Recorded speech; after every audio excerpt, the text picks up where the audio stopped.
So most people that at least know the basics know that God created it all in 6 days. And after each day, he basically said it was good, except on the second day.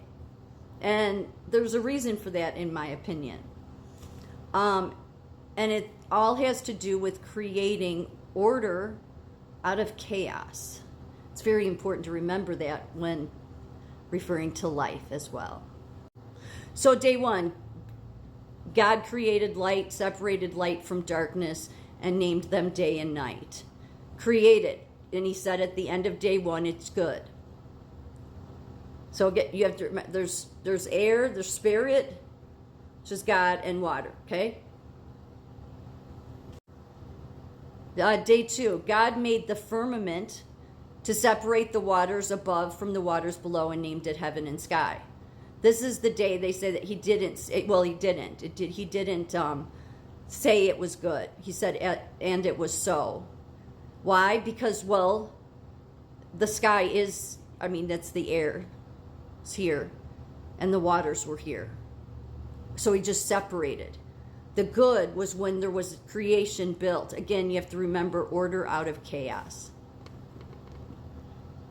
Day 3, God gathered the waters to create dry land, which then became earth, and seas then created vegetation, plants, and trees with seeds.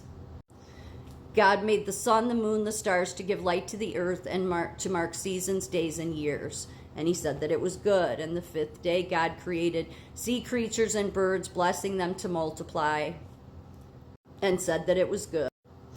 Day 6, God made land, animals, and humans, giving them dominion over the earth, and said that it was good. And on the 7th day, he rested. So the 2nd day is the only day something wasn't created, because the spirit, the air, and water were already here. He was just separating them.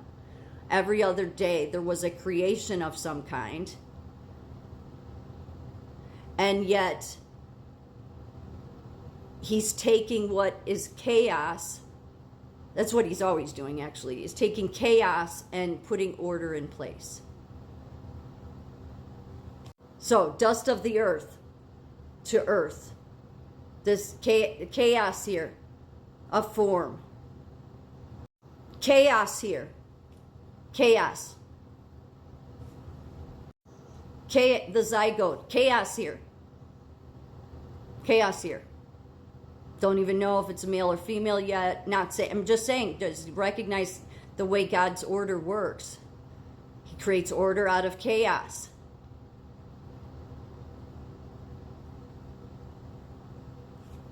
So every time he says good, it's the completion of a creative process. It is the, not that day 2 was bad, it was just not completed.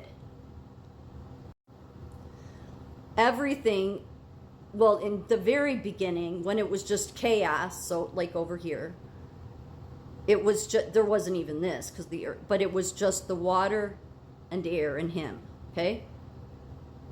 That went on to then create form. But he's about order. And about the order, the completion of that order.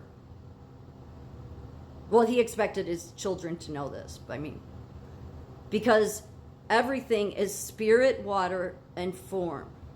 And even remove the form, because it's why Jesus talks so much about, you get too hung up on the physical stuff, which is actually what led me down the road to begin with being born again. But God says you have to be born again, I know I keep repeating it. It has a lot of significance, though, because at the very beginning, when it was just nothing,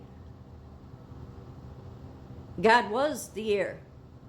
He was the spirit, and there was the water. And yet everything is about having to be renewed, be born of water and spirit. So, and his breath being the air, that's why it's so important, okay? Very important. But then once born, you're the physical.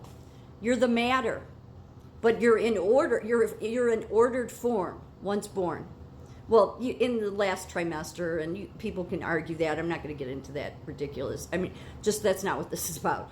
I'm saying to God, the form had to be there. I have to blow. It has to be able to receive the breath of life, and be able to breathe on its own. Because if it can't even breathe on its own, it's not receiving any of me. So if you're an atheist, which I think a lot of these people claiming Christian are just really atheists serving the science, then you would say, oh no, being formed in the womb and knitted means life. No. Because that's why everything he does has to be with his breath. Because that was all that was here besides the water. Which is why Jesus talked about you had to be reborn. Because you're born into this sinful world, and everybody can say, oh, look at that beautiful innocent baby. And yeah, we all see it that way, right? But it's born into the sinful world. It will be sinful. So it is not saved by God. But everybody in this world, I mean, I really think they're like Scientologists. Some of them, because I know a lot of Christians that agree with me that it's very clear that obvious begins with breath. Like, I was so relieved to come across Christians that are like, no, it's literally, there's a difference between being formed and the breath of life. I think the people trying to argue this, they don't have a leg to stand on, because literally God was the air, was the wind, is the breath for all of it. And so when you're hooked up to life support, whether it's your mother or not, that's not the completed state of things yet. It's the chaos. There's some functionality going on and forming of things, but the spirit isn't there. It can't breathe on its own. It doesn't. Somebody actually tried to tell me it breathes in the womb. It does not. It does not breathe breath. Like the last few weeks before being delivered, because the entire time it's in the womb, its lungs are filled with fluid because it's building the lungs. So that's why it's really important to remember that process. So like when God was separating, the firmament, he hadn't created anything. He's creating order out of chaos. I'm separating the waters here from here, the firmament, the sky, which is, all of him.